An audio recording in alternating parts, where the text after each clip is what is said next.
trashy pulp novels of the world have anything to offer? Are bestsellers all they're hyped up to be? The Terrible Book Club explores whether or not you really can judge a book by its cover or its ridiculous synopsis. If you've ever seen a book and thought, ugh, who's reading this? We probably are.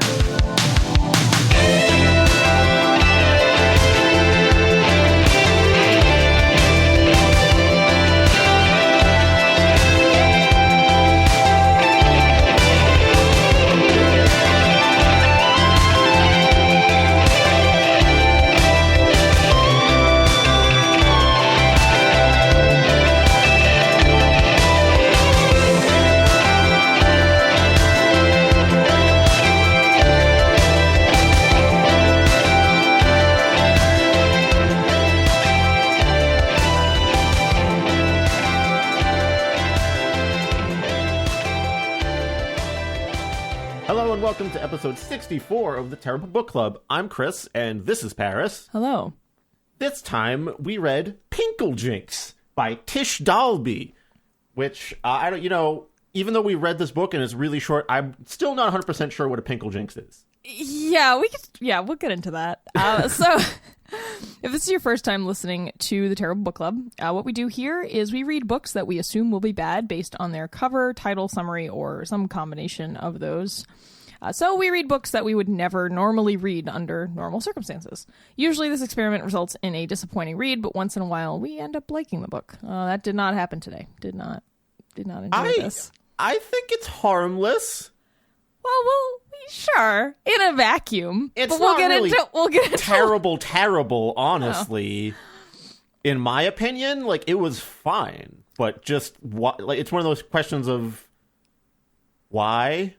Right. And like I said, in a vacuum, it's fine. But then, we read Pinklejinx by Tish Dahlby today because it was a recommendation from an anonymous person.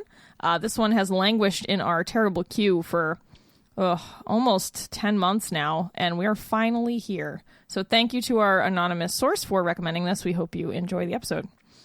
For content warnings, I think today just got our usual barnyard language. This is a children's book about birthdays, so the book really content is pure. It's fine. It's all us this time. It's all our fault this time if anything crazy happens. All right, so this is the summary for Pinklejinx. All of the villagers of Jubilee love birthdays, but no one more than the baker's daughter, Joy. Blowing up balloons, gathering surprises, and baking cakes, Joy makes sure that each birthday is a joyous celebration. Although her daily wish is to become a real birthday fairy, Joy awakens each morning her plain old self.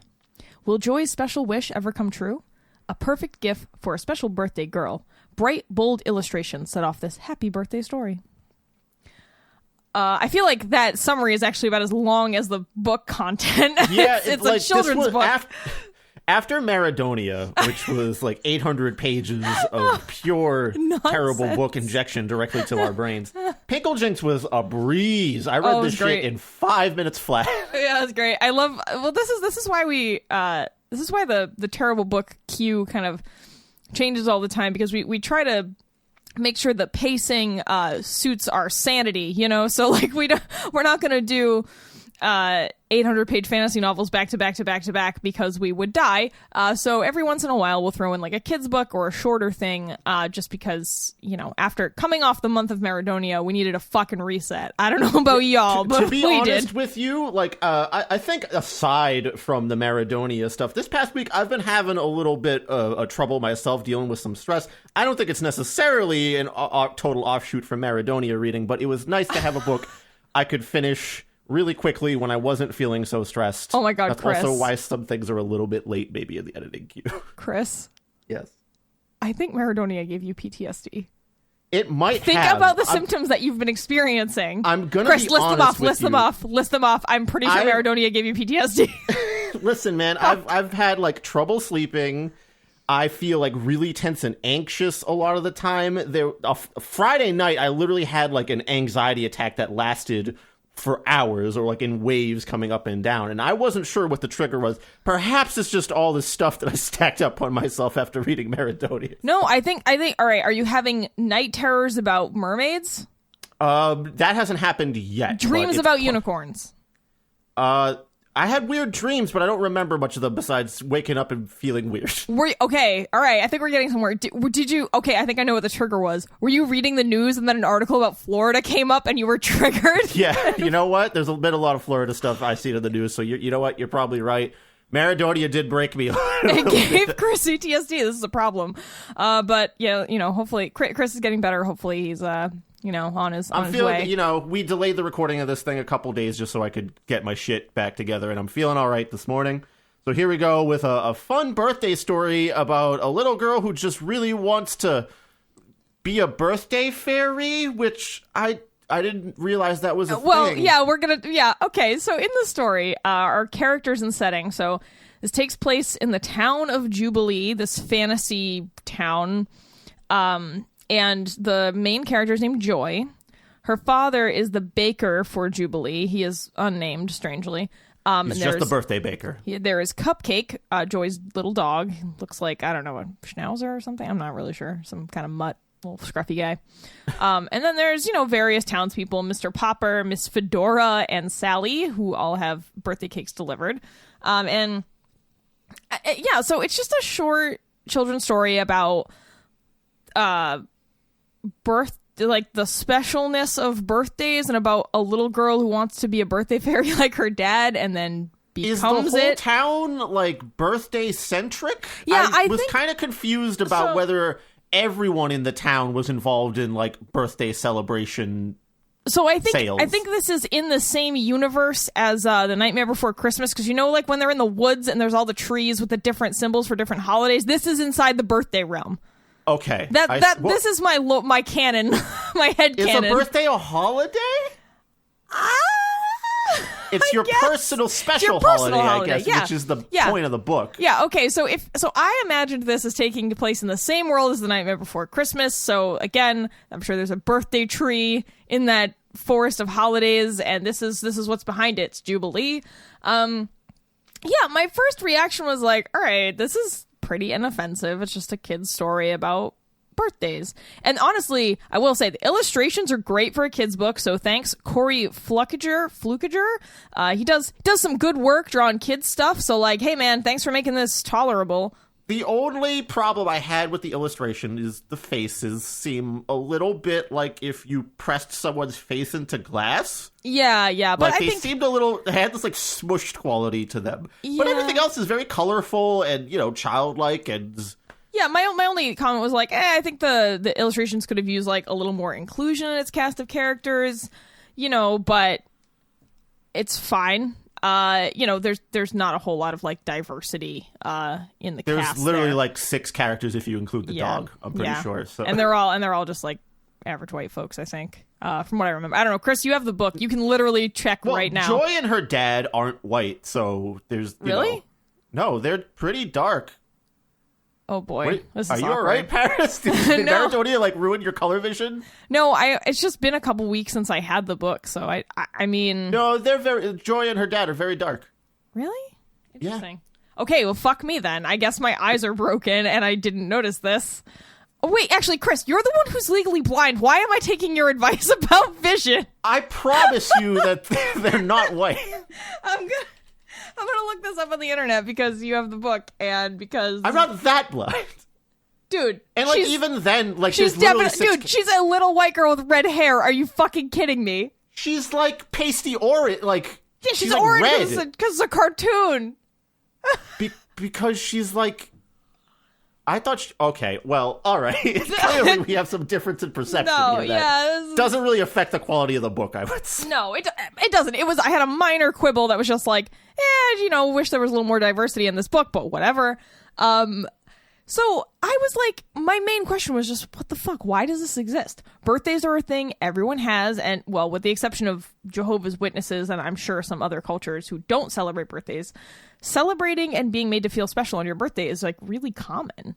I mean, to me, it doesn't need a special character because kids base their birthday themes around popular book, movie, or TV characters. So like, why the hell would they want this random ass fairy shit from someone they've never heard of instead? Well, that was the thing that perhaps confused me. they just like generic fairy stuff, and the parents of whoever because this is used to sell birthday kits. I think we should elaborate on this. Well, yeah. This whole thing is like a capitalist scheme. That's the whole. This book is actually an advertisement for a product. That is literally what it is, and that I think is that is why it is terrible. I think because it's just selling like this. Like you listed it in the notes there of what comes in the birthday kit, which is like some fake birthday fairy wings. I guess the person whose birthday it is supposed to be their own birthday fairy? No, it doesn't come with wings. Oh, I thought it did. It comes with the book, a crown, 2 plates, a bowl, a cake stand, a cup, fork, spoon, banner, chair cover, and sprinkles. And all of that is $80 fucking for when 2 you plates and a bowl. You go to fucking Party City and buy $80 worth of shit and have an entire birthday party for multiple children. Yes. Like, I just... And this was like a couple years ago too. This was, I don't know, maybe like 5 years ago. So that would be even more expensive now, which is insane. I mean, guess that the thought is like everyone's got a birthday, so that's a good market to jump into, especially with kids and presumably little girls who like fairies more. So here's the yeah, it's also very weird and gendered. I also didn't like that about it. I kind of forgot, but yeah, that was also like, why does it have to be a? Well, although I guess the dad is a fairy. We should talk about the dad. The dad is clearly a birthday fairy. Like the whole book. Well, there's only 2 days that elapse in the book. There's one day where Joy helps her dad deliver birthday cakes to people that are in the town too, and so that's the confusing part to me. He is a birthday fairy, but he delivered the birthday stuff to people in the town only in the day that Joy was helping him deliver stuff. He didn't go outside the town to deliver the birthday cake, but that's heavily implied that he does do that. Well, because there's an embargo because Santa has, like, has priority, and, like, Santa's running around delivering shit for Christmas, and he just does not want anyone else running around delivering shit. You got the like Easter on Bunny. Any other day ever? No, he's an asshole. So you're talking there's some kind of like weird cult or gang, like mafioso of like deliveries, but that's not true because the Tooth Fairy comes to your house to deliver you the dollar, right? Oh, God damn it. Yeah, so I don't know. I think that there must be like an international trade agreement, like a NAFTA for fairy tale creatures of like magical creatures that invade your home every once in a while. Yeah, because listen, there's like a lot of things that come in and out of your house all the time for like magical holiday. There's Santa, you got the Tooth Fairy. Now you possibly have this birthday fairy. You got the stuff. Easter Bunny. Yeah, other cultures have other things that are coming in and out all the time over there. So, like, fucking stay out of my house, maybe. God, like, Jesus, I'm trying to sleep in here, and it's being regularly broken into by all kinds of magical creatures to, like, leave me various things, which I guess I don't mind, but still. Yeah, I mean, in this case, the birthday fairy brings you sick drugs, apparently. Like, that's... So... in the book, like you were saying, it covers 2 days where Joy's, like, helping her dad bake birthday cakes, and then the dad's, like, birthday fairy wings unfurl, and it describes them like as the father's wings unfurling, which is like kind of a weird word to use. It's very unsettling because it makes me think like her dad is just this normal dude, and just like at night every time you just hear this like gross like as the wings unfold, and he like turns into this horrible birthday fairy. If only this could be like Pinklejinx and the Fly merged together. They emerge from their horrifying chrysalis, the Pinklejinx. Where does he hide his wings in the meantime? Actually, wait, no. Does he have special, like, wing windows in his baker's coat? Or shirts? Probably. It's a fantasy world. I'm sure they're fucking prepared for people to have wings. But wait, Pinklejinx isn't even the name of the fairy, which also confused the fuck out of me. No, Pinklejinx oh, God, yeah. is, like, a spice, perhaps? Or glitter? Drugs. So it's spice. It's yeah. It's drugs. Sure. So Joy and her dad have a special shaker full of Pinklejinx, which they dust onto the birthday cake at the last moment to make it extra special. And it's described as being glittery, but there might be a flavor to it too. Maybe that's just me inserting my own reason that you would put this stuff on a birthday cake. You're probably right. There's just some kind of weird birthday euphoria drug or something. Yeah, I don't know. I mean, if you know, it makes the book more exciting at least to think about it as drugs instead of just edible glitter. And then you brought up so that's the whole book is Joy and her dad baking cakes, and then the next day it's Joy's birthday, and then she becomes a birthday fairy, right? Like, it happens. Yay. She finally gets her wish when her wings sprout for the first time. Does that hurt? Like, what? Yeah. Does she not notice that beforehand? Is it full wings? I mean, of course, we're dissecting like a children's fantasy thing. It's always going to, no matter what you do with a children's fantasy thing, you're going to always have these horrible things these implications to think about here. Dude, seriously though, wouldn't this be so great if it started off with like, Joy's in the town of Jubilee and she's the daughter of the baker, and then it's like, it cuts to, like the fly like moment where the dad fucking comes out of his chrysalis and his wings burst, and then Joy's like, the rest of the book is Joy dealing with like her existential crisis about like, oh God, I'm going to turn into that. What is my life going to be like? Will I even be human anymore? How will I have relationships with other people? Like, it would be... It would be real tough to sell those $80 birthday kits after that, though. I don't know. So this whole book is an ad. Whole book is an ad to sell birthday kits, so it's just this horrible capitalist fever dream. And they have the Pinklejinx in the birthday kit, right? Yes. Maybe that's why it's $80? Oh, the drugs, yeah. Maybe it's just like PCP. Per gram, it's like a really high cost. Yeah.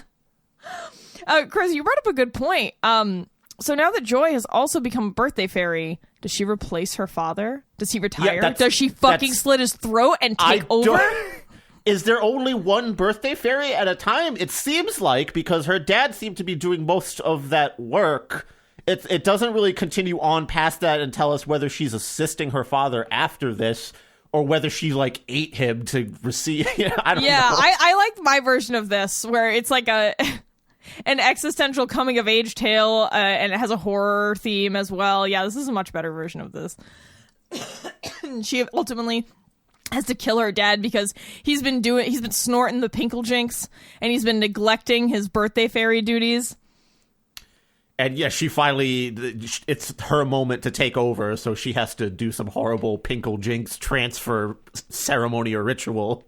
Yeah, and the whole town comes out, and they're like, Pinklejinx, Pinklejinx, Pinklejinx. They have this, like, crazy Wicker Man style celebration where, like, they put the dad in a giant wicker birthday fairy and light it on fire. And Not the wings! Not the bees! Not the wings! Not the wings! All right, so I mean, like I said, there's not much to work with in this book, I would say. I still have more things to say. Okay, good, because there's another layer after we consider the book itself to talk about. Oh, okay. I was just going to talk about a little bit more about the birthday kit that this book is basically an ad for. Oh, yeah, absolutely. So the whole idea was like parents who are on a time crunch and who want to make something more of their child's birthday. And so the idea is like, hey, are you a suburban mom with a active life? Do you not have time for your fucking kid's birthday? Well, just go pick up this kit. It's got everything you need in it.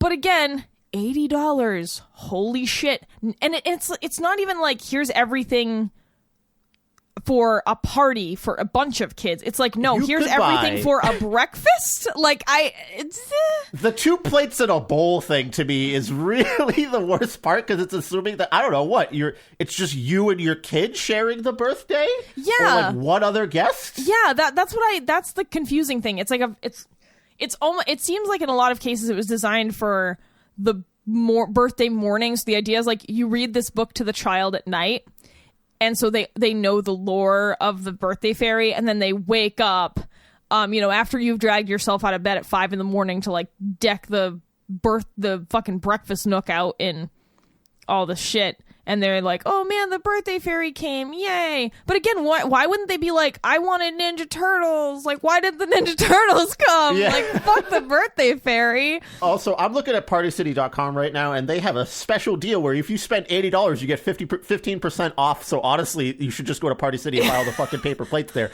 Because you definitely buy a lot of party supplies, unless you're starting to buy costumes and shit too. You can make your own fucking Pinklejinx with some glitter and confetti and a salt shaker, man. Like, well, no, because you can't eat that. You need to have edible glitter. You can't. I mean, but you can also just buy edible glitter. Yeah. And so I was like, all right, this sucks, but it's also not the worst thing in the world. And then I started digging. No, yeah, they're not like ruining anyone's day. They're not like it. I'm sure some kids would be fine with having a special birthday fairy thing happening. Like, it's not going to hurt the kid. There's no like. Yeah. The only thing I have a problem with is like I guess all kid stuff doesn't have to have a moral or a lesson, but like, what's the point of this? Like, is the kid the birthday fairy? Do they have to kill their parents to become like what? I certainly hope so. So I started looking into the author. And Chris, if you would like to click the YouTube link with me, there's an interview with the author, and my note is that the opening line of this interview with the author kind of sums it up. So let's click this together, and we can do a 3, 2, 1, and then play.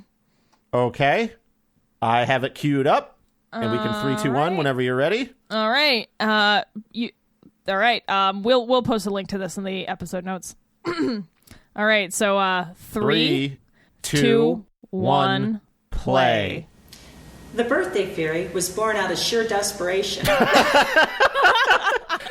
The birthday fairy was born out of sheer desperation is the line. Yep. If you didn't click the... That's it. Yeah, I feel like it just encapsulates the whole experience. Just wanted a cash grab, and there you have it.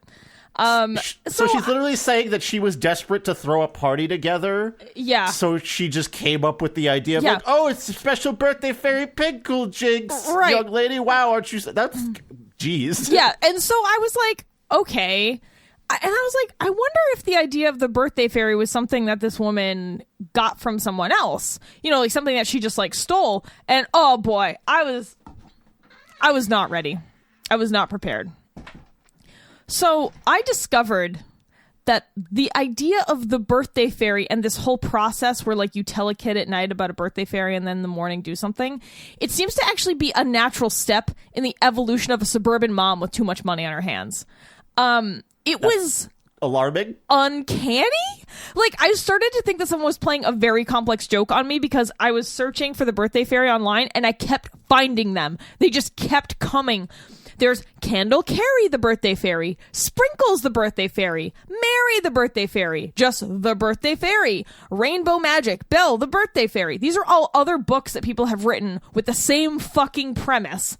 And then one of these books is $25. I know. And then there's also people who I discovered who have like adopted this identity of a birthday fairy for various purposes. Like one is a weird newspaper columnist. There's a Twitter account. There is a stilts walker who like one of her costumes is like the birthday fairy, which honestly I'm fine with that one. That's whatever. But I just couldn't get over like why do people keep doing the same thing? I just don't understand. Like, this is some weird, like, human fantasy that we've all like dragons and shit, how that seems to cross cultures a lot of the time. This is something that's embedded in our brains. yeah, like, okay. For like thousands of years. Like, for example, Candle Carrie, the birthday family. Here's the summary for this one. She lights his birthday candles as the official birthday fairy. Then they blow them out together. Little Dante she's and the Miss official Carrie. one? In Candle Carrie, the birthday fairy, author Joanne Gazel shares the story of two characters who come together to form a lifelong friendship. As the official birthday fairy, Candle Carrie is there year after year to celebrate the birth of her dearest friend, Dante Angelo. This is a tale that will surely touch the hearts of children young and old. Joanne is the proud mother of one grown son, Joseph, and two chihuahuas, Rufus and Tinkerbell. She began writing children's books several years ago, creating a series called the Holiday Fairy Series. Candle Carrie is the birthday fairy, is the first to be published, with more to follow. That's so that one. This one is trying to cash in on all holidays. Yes. And then with a $30 book for everyone. Oh, and then Sprinkles, the birthday fairy. This was, I think, mother and daughter. Let's head over. Sprinkles, the birthday fairy. Sprinkles, the birthday fairy, tells the tradition of the night before a child's birthday as they are tucked in, fast asleep. Sprinkles sneaks through their window and waves her magic into the room. With a swish of her wand, she decorates their entire room with balloons and streamers. She leaves them a special present made by Squinky the elf and a delicious treat made by a magnificent wizard named the Mad Batter. Oh, that's pretty good. And his pet three-headed dragon. Also included in the book is a journal to jot down each birthday your thoughts, okay? To reminisce over the years about your child and a special spot for a yearly photo. I mean, like, honestly, individually, these are harmless and fine. It's a way to, I don't know, gussy up your kid's birthday even more. Let them know that you think that they're special and, like, it's a day for them and everything. That's A-okay and fine in my book if that's how you want to spend your $25 for your kid's birthday party. Oh, we're going to read the next one. Mary the Birthday Fairy. Every child wants to feel special on her birthday. Mary, the birthday fairy, and her team of magical fairies can help you create unique birthday memories for your child to last a lifetime. Is it that With unique, a keepsake though? storybook, your child will remember all year long that she is one of a kind and paints the world with her own colorful brush. Oh, Again, we got two more, Chris. We got in two more. isolation, these are fine. But the presence of so many of them, why is this such a crowded market? Yeah, I don't know. Oh, here we go. The Birthday Fairy. Birthdays are special. Not even a name. They come just once a year, bringing cake and presents, balloons and confetti, laughter and cheer. Have you ever wondered where all this birthday magic began? Jack and Maddie, who are twins, are excited as they are getting ready to go to sleep. They know tomorrow is their birthday. There will be cake and gifts and a party. Then, when they wake up the next morning, something magical has happened. Their room is decorated with balloons, confetti, streamers, and a big sign that says, "Happy birthday, Jack and Maddie." The twins run downstairs to tell their parents, and Mommy tells them the tale of the birthday fairy who comes to visit children once a year to make sure their birthday wishes come true. Dude, they're like, they're all fucking identical. It's like, it's all the same premise. Graphics and art and names. And I guess this is the final one. Pinklejinx is the only one with a birthday drug, though. That's true. So all that's right. uniqueness there, is that she's got birthday cocaine or something. I don't know. Birthday PCP.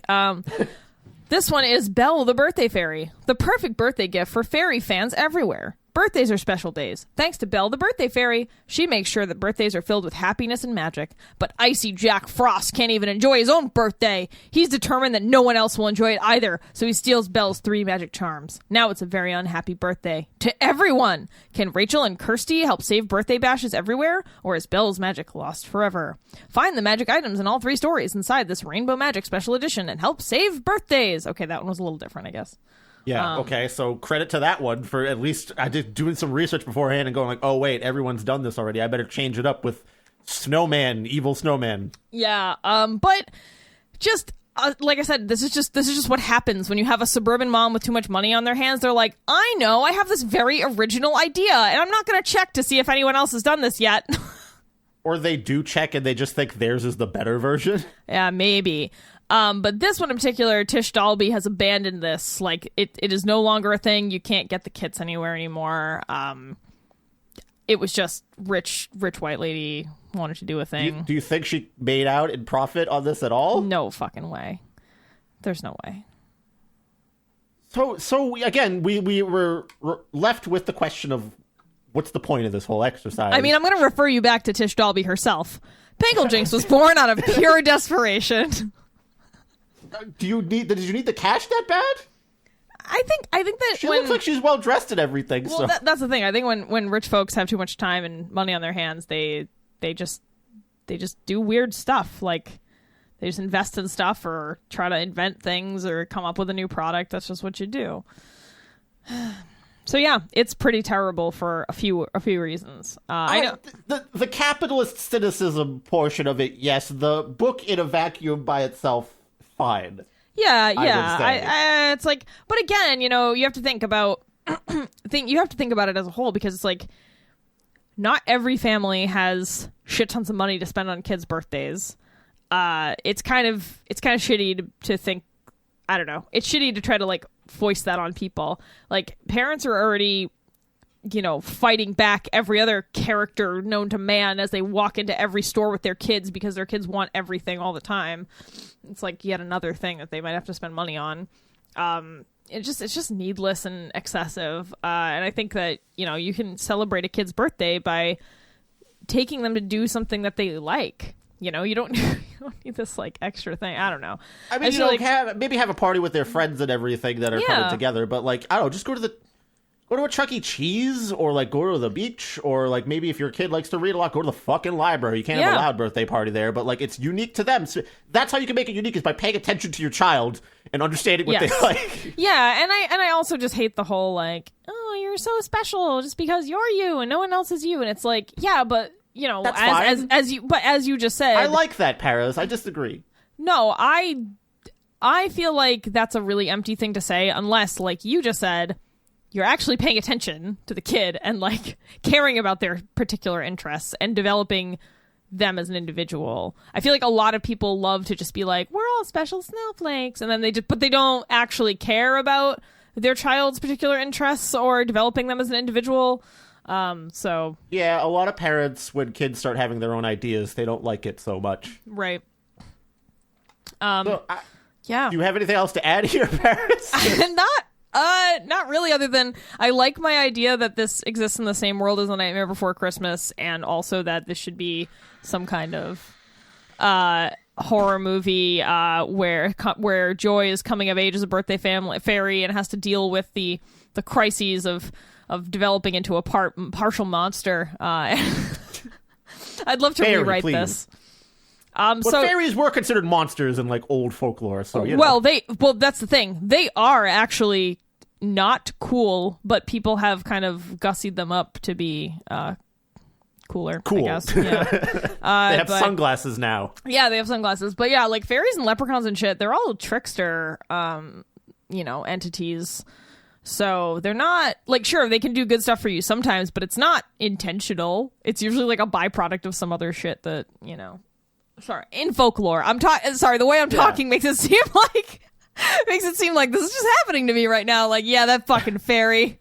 Fucking fairy stole my wallet overnight while I was just trying to sleep. It was my birthday and they just took all my money. They left me a cake and some weird drugs, but I didn't even want that. What the fuck? Dude, if there was a birthday fairy that left you, or actually, this could also be a sci-fi tale where like on your birthday once a year, you know, somebody comes in and leaves you the Pinklejinx, and what you do is you do the drugs, and you have your birthday is like your license to do whatever the fuck you want on the Pinklejinx. It's like you just get all fucking jinxed up, you're all jinxed up, and you're just gonna go out in the world. My jinx has been pinkled very hard. Yeah, fucking get jinxed is like the tagline, like for the thing. Yeah. Why did they just sell just the Pinkle? Like instead of an $80 birthday kit, just sell the Pinklejinx. I think seriously. you would have gotten people to spend like $15-$20 on that shit. Nah, not on edible glitter. It's not that expensive, but you could have upped the margin with some bread. I don't know. Yeah, it's just honestly, this is terrible because it's all a pointless cash grab by some like rich suburban mom in a crowded market. I guess crowded market. Yeah, it's very weird. And I think this was all new to me, well, and to you as well, because we don't have children. So this is like alien to us. We know we're not really on the pulse of hip new kid stuff. I am a little bit because I work with children. Oh, that's true. That's true.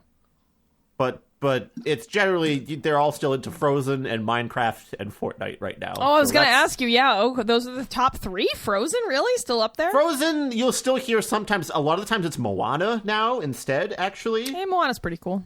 Yeah, they kind of flipped that a little bit, but it's still, like, especially the boys, they're into their Minecrafts and Fortnites. A lot of D&D, too. Yay! Little nerds developing. A lot of D&D, too. Yay. Which I'm good. Very happy about, like nerd parents just being like, let's do some Dungeons and Dragons, and a lot of kids have talked to me about their D&D characters. That's awesome, actually. You know what? Since this is kind of a shorty, I remember the last couple times we wanted to give like some personal updates, but we didn't have enough time. But today we have vast swaths of time because we're done talking about this book, I think. So yeah, after so if you're not into non-book discussion, you could just shut the episode off right now, I guess. But so Paris, what's new with you? Why don't you go first? All right. Well, for me, I've had a lot on my plate recently trying to be creative. I've been trying to write a lot more for, Graveborn and my electronic project, Yearn, which is getting me some mixed results. It's honestly a little bit stressful when I spend days on certain parts or sections and I get almost nowhere aside from knowing what doesn't work because I tried a bunch of stuff. Yeah, I know what you mean. And I feel like I know I'm not wasting my time because figuring out what doesn't work is a learning experience and you know how to work things better. So like all the stuff I've been trying to do with sound design on the electronic end of things, I'm learning what not to do and how certain knobs on synths affect things and whatnot. And so I'm at least learning a little bit, but I just find myself hitting a wall with writing a lot of the time. That and like the amount of TBC editing I've had to do recently, I think kind of contributed to like my weird stress episode that I had. It's not like I'm actually doing that. I'm not doing that much work. Let's be clear. Objectively, I have an easy life, Paris. But I guess sometimes when you're in it, it just gets to you a little bit. So I've been taking it super easy the past 2 days.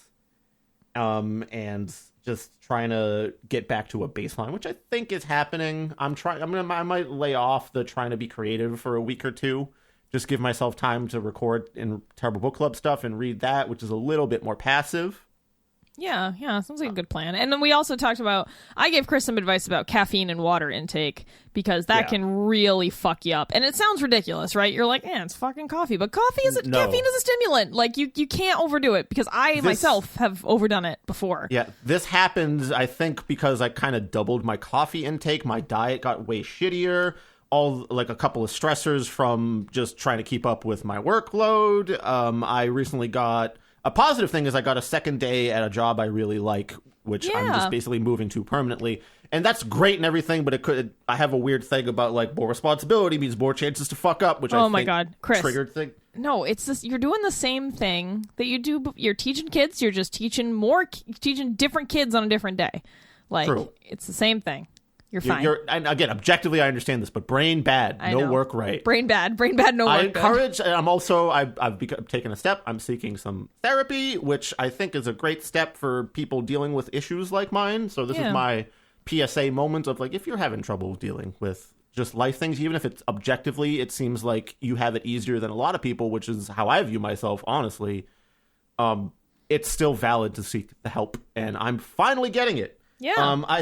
One of the turning points for me is my girlfriend is a therapist and social worker, pretty much. She has training in that, and when she talks to me about my problems, I feel so like my friends are great. Paris, you're great about this generally too. I love how you just fucking wedging that in there. Oh yeah, Paris, you're fine. You don't suck. Shut up.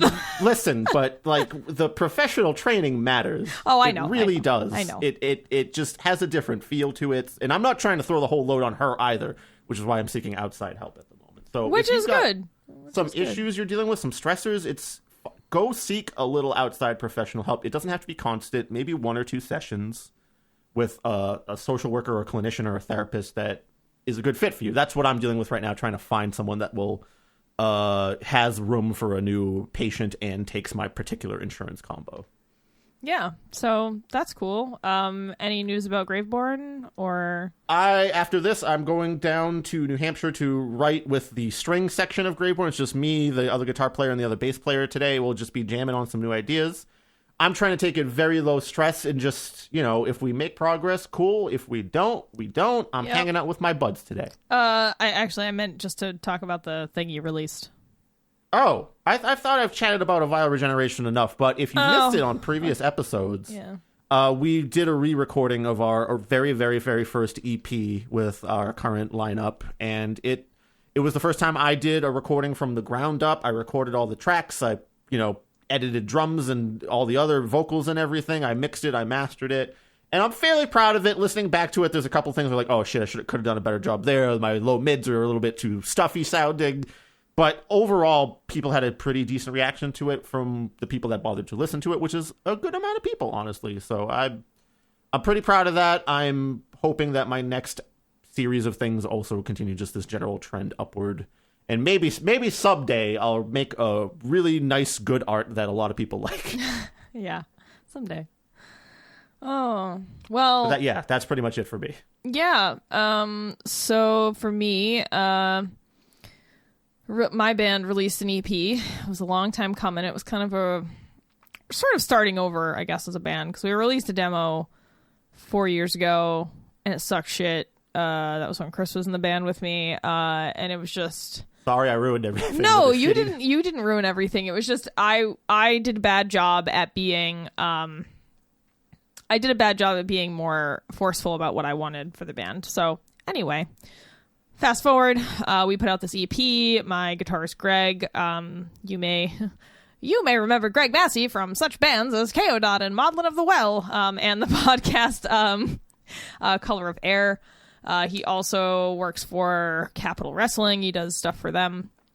So he recorded and engineered the whole thing. With the exception of drums, our friend Ruben recorded drums for us, but it was mostly all self-done. I mean, we hired some great people for art. So we hired this guy named Josh Yell to do our logo, which is amazing, and then we also hired Adam Burke to do the cover painting. And honestly, I feel like the logo and the painting are the only reason anyone checks it out.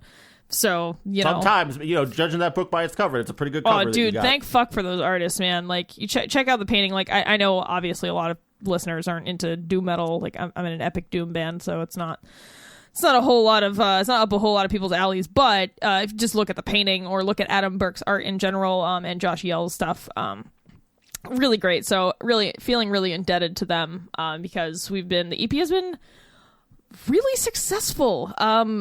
I didn't think I would be able to say that ever about anything musical that I've done. It's very cool stuff, and even the layout that you did for the cassette is fantastic. Oh, thank you. Yeah, I did the layout on the cassette and fancied that up, but yeah, we did release it on cassette. I know it's a heavy metal thing. Don't worry about it.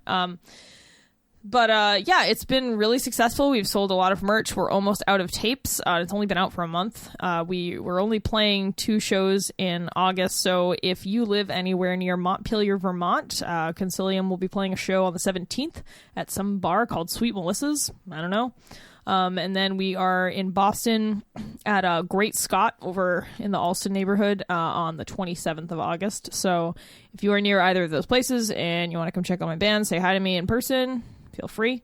But yeah, I don't know. It's been going really well. Like, we've gotten a lot of really nice reviews. Like some decent, kind of underground metal websites have done reviews on it. People have been really kind. Yeah, I don't know. I'm really happy that people enjoy it because I don't know. It's hard. Like, when you're too close to something, it's kind of hard to know if it's good or not, right? Like, because you've spent so much time listening back to mixes and stuff, and it's like it just loses all meaning at some point. It's like when you repeat a word. I get tired of my own ideas so quickly. Right. And it's like when you repeat a word over and over again, it loses meaning. Like, that's kind of what it's like, and the songs that are on the EP, sure, we released them in 2019, but we've been fucking playing those songs for like 2.5 years. We were like, fuck this. Like, we don't like, we're done with this. And we're like halfway, maybe a little less than halfway done writing the full length. And we're like way more about the songs on the full length because that's really going to be the true vision of the band. Like the real, like, big thing that I wanted. We put the EP out just as a stopgap so people, A, knew we existed, and B, just so we had something good that replaced the fucking demo. That I actually pulled the demo from all streaming services, but it's still available on Bandcamp. Don't fucking listen to it, please, God, don't. That's the one I'm on. I'm sorry, Chris. I ruin everything. No, you did not ruin it. It was. I don't know, Paris. You're now having much success with your band after I left, and my band hasn't done any better ever. Like, even though I've been doing it for like 5 years. No. It might be me. I think I'm the common denominator. No, I mean, Concilium has had a lot of lineup changes, but the lineup we have now is great. Although hilariously, our bassist Dawn, who couldn't really be involved in the band for a while because she was getting her master's degree and working full time. She's she's my hero. She because she was about to finish her master's degree this spring, she booked a celebratory trip to go to a festival called Psycho Las Vegas, and of course, months later, we're like, hey, we're gonna play this show in Vermont on the 17th of August, and she was like, cool, I'm gonna be in Vegas, and we were like, God damn it. So we had to hire a temp bassist again, but it's our friend Alex, who is a really good dude. He's a really, really excellent bassist. He was, I don't know if anyone listening to this would remember, but he was in a band called Baron Oak a long time ago, and some other stuff. But yeah, so band stuff is going really well. I really love the new material that we're doing. Noah has been a great addition to the band. He basically writes exactly what I want all the time, so that's great. Yeah, and things are good. Our drummer Joe, he's only been in the band for former Graveborn drummer Joe. Actually, yeah, I stole Joe from Chris. No, he left way before he joined Concilium. This is his own free will. That's true. But I did always sick of my shit way before any. That's true. I did always want him to be my drummer. And then finally it happened. So yeah, he's been in the band for I don't even know, maybe a year. But he's been great. I mean, he's a fucking sick drummer. He's a good dude. Like, very good. He's a good friend. Yeah. So everyone's cool. I mean, Greg, of course, Greg has also been a good friend of mine for years. So, he and I talked very much back and forth about our EPs as we were both doing the work on them. And we were both very flattering to each other, but like down on our own shit. I was like, how do you get that guitar sound? I was like, how do you get that guitar sound? Yeah, no, Greg, seriously, props to Greg. We put Greg through a lot of stress, like doing all the engineering for this, and we really appreciate it. So yeah, I don't know. I've talked at length about this, but band stuff going pretty well. I am now single for the first time in 4 years. So that's interesting. Yeah, I mean, I'm pretty stoked actually. It's a big relief. That change in my life was a good one. But yeah, my ex is moving out over the process of the next couple weeks, so I'm gonna have the house to myself, and it's gonna be awesome. But not house. Sorry, I didn't mean to self-aggrandize my fucking attic apartment to myself. Let's be real. Hey, man, it's still yours. Yeah, so that'll be nice. It'll be the first time living actually by myself, because previously I'd always lived with roommates. This was the only time that I had ever lived with a partner. I think I am all set with that for the foreseeable future. But yeah, so that's fun. I'm just really looking forward to doing things on my own time and having a lot of time for me, and not having to worry about someone else all the time. I know that probably sounds really selfish and shitty, but for someone like me who has a tendency to kind of give too much, it's really important to I agree, and I think you should have a lot of self-care Paris time in the future. I thought you were gonna say a lot of sex, because you kind of hung on to that S for a second. I was like, oh geez, all right.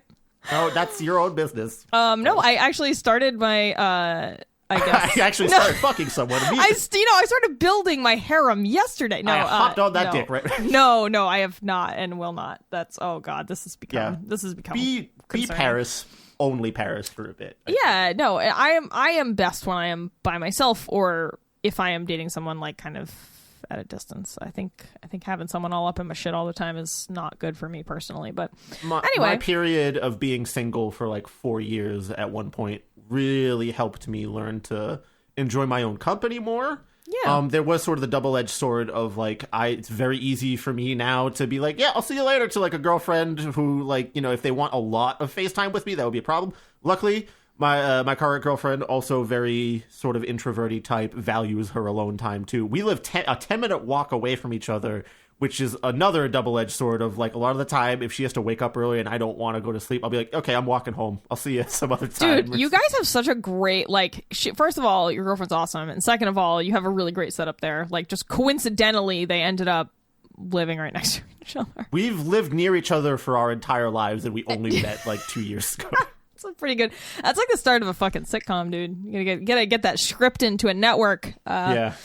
But, yeah, otherwise, yesterday I, went out with, this is like one of the few weekends in my life where I'm not running around like a headless chicken. So I've had a good weekend, like, because normally I'm doing so much stuff for the podcast and for my band that, of course I work a regular job, full-time job, Monday through Friday. Usually on weekends I'm like running around doing stuff, but this weekend I actually didn't have anything on my agenda, and it was great. On Friday night, had a couple beers with Noah, Dawn, and our friend Dan on the back porch because it was actually nice out. Then we watched a really shitty movie called Death Race from 1975. Oh, fucking hilarious. If you haven't seen it, get on it. And yesterday I went out with my friend Laura. We went out shopping because I very rarely buy myself clothing. And I got some, I don't know, she took me to like some cool vintage store, and we went somewhere else, and we had some drinks. We shared a piece of cookie dough brownie pie. Ooh. Holy shit.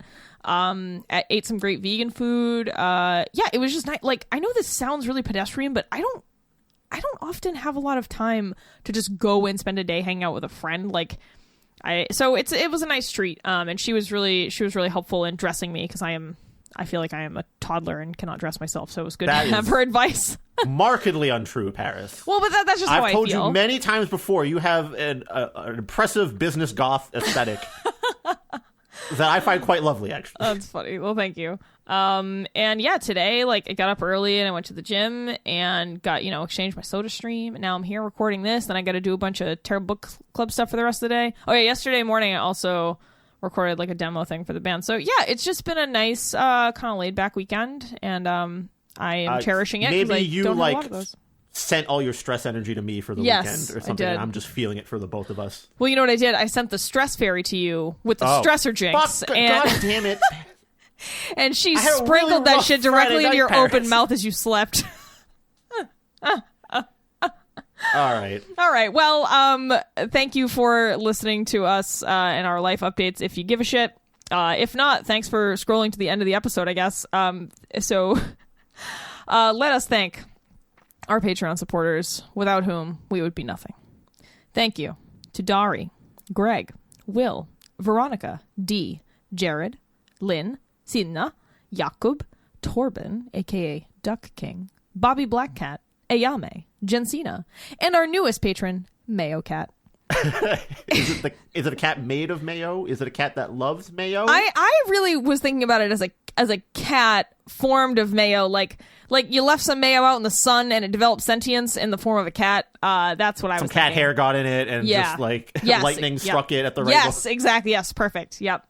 So they decided to give us $1 every month. So. Yeah, thanks Mayo Cat. So if you too want to help support the show, you can do one of four things. So like Mayo Cat and our other glorious patrons, you can head over to patreon.com/join/terrible book club and become a patron. You can give us anywhere from $1 to $10 a month. There's various rewards for whatever tier you choose. But probably the most popular one is either at the $5 or $10 a month level. You can get access to all of our video segments. Like we do like a little kind of comedy show thing every once in a while called Cerebral's Torture. We also have a ton of Mystery Science Theater 3000 style tracks of Chris and I watching stuff. So if you want to feel like you're hanging out with us and watching some stuff, then oh man, join at the $5 a month level or higher, because there's a lot of content in there. That's where we built a lot of our content, because it's not too tough to do. It's not as editing intensive as, say, like the Maradoniathons, which there will be a part 2. I saw that we had a patron message asking about that. There will be a part 2. Yes. I'm sorry I'm late on that. Gotta straighten my life out first a little bit, but I'm working on it. And it will be a little bit different from Maradoniathon Part 1, because I'm learning some new techniques, let's say. Oh, boy. So if you can't or don't want to give us any money, that's totally fine. You can actually help us passively generate income for the show. So if you listen to Terrible Book Club on the Radio Public app, so instead of using iTunes or Stitcher or whatever, if you use the Radio Public app, we get 2 cents for every play and an extra $1 bonus if you listen to 3 episodes in a row. So honestly, if you want to give us $1, but not directly, you can just download the app, sign up, listen to 3 episodes in a row, and we just get $1 from that. So there you go. You can also share episodes and links to the show on social media, or simply tell a friend. Finally, you can always leave us a review on iTunes or some other platform. And, remember that we enjoy interacting with you folks. So, if you can hear this, please reach out to us on Instagram, Facebook, Twitter, Goodreads, or send an email to terriblebookclub@gmail.com. We like hearing from y'all, and, we love taking your suggestions, or hearing what you think about episodes, or, what you'd like to see us do. So please reach out. We eventually get through our backlog of suggestions most of the time, even if it's a non-patron suggestion, such as today's episode. But it's just less priority than the patron suggestions there. I actually have a couple suggestions from my girlfriend who has 2 or 3 books for me to try out. Oh, really? I haven't heard about these. So yeah, with the way the queue works is, if you're a patron and you join at the $5 a month level or the $10 a month level, you can have us read any book you want, no questions asked. And we will read it as soon as possible in the queue. So if it's appropriate, we'll do it for the next upcoming episode. But usually well, except for today, usually these are recorded in advance. But we basically, your request rockets to the top of the list, and we do it as soon as possible. If you're not a patron at those higher levels, then we might read it eventually. We might never read it. Most of the time we do, like Chris said, we do honestly try to read every suggestion we get, but it takes a while because we only do 2 of these a month, because it's really hard to balance our regular lives and also reading regular books and reading books for the show. It's kind of a lot. So I don't think there'll ever be a point where we're doing this weekly unless it becomes a second job. So yeah, we'd have to have a lot more of money. patrons. Yeah, a lot of money for that to happen. Yeah. But so until then, I think bi-weekly episodes are fine. We do 2 books a month, so reasonably we can only do 24 books a year. which is not actually that many. So, you know, we do what we can, but sometimes we organize the queue based on like a variety of changing factors. You know, like I was saying earlier in the show, if we've read a bunch of really long books, we try to do like a short one or two to kind of recover from that. We try not to do the same types of books back to back. So if you suggest something that's very similar to something we've recently read, then it's not going to get read for a long time. Because we had this problem where we were reading fucking vampire romance books fucking constantly and like fantasy books all the time. So we try to keep it different. So yeah, there's a lot that goes into the queue. But if it's a good suggestion, if it's not egregiously long, we'll probably get around to it, but you might be waiting a year. Sorry. I'm excited for the next one. It's a quick read, about 180 pages, and my brother will actually be guesting on this next episode. Oh, hopefully. I forgot that was happening. Oh God, yeah, that's gonna be fun because this is gonna be another one where it's like Paris doesn't understand anime for 2 hours. It's Paris doesn't understand certain types of video games because we're reading a book based on the Final Fantasy VII expanded universe. So buckle the fuck up, everyone, for some real nerd shit out of me. Yeah, I mean, I love, like, I'm a nerd. I play D&D. I also love video games, but I never got into Final Fantasy. So I just missed that whole cultural phenomenon. I just missed the whole boat. I can't wait for you to, like, get the backstory to all... This is one of my favorite video game plots, honestly. I don't know how... I'm reading a little bit through it right now, and there's some backstory. You should be able to get most of the picture, but I can't, you know, explaining some of the stuff to you is going to be fun, I think. Oh, yeah. I'm eagerly awaiting this next trial in my life. All right, Paris. Well, until then... Yeah, until then, we'll see you for expanded Final Fantasy VII universe in 2 weeks. Until then, if you're a patron, there's a bunch of new OA episodes on the Patreon. That's just a note. All right. Well, with that, I'll see you later, Paris. Yeah, see you later, Chris.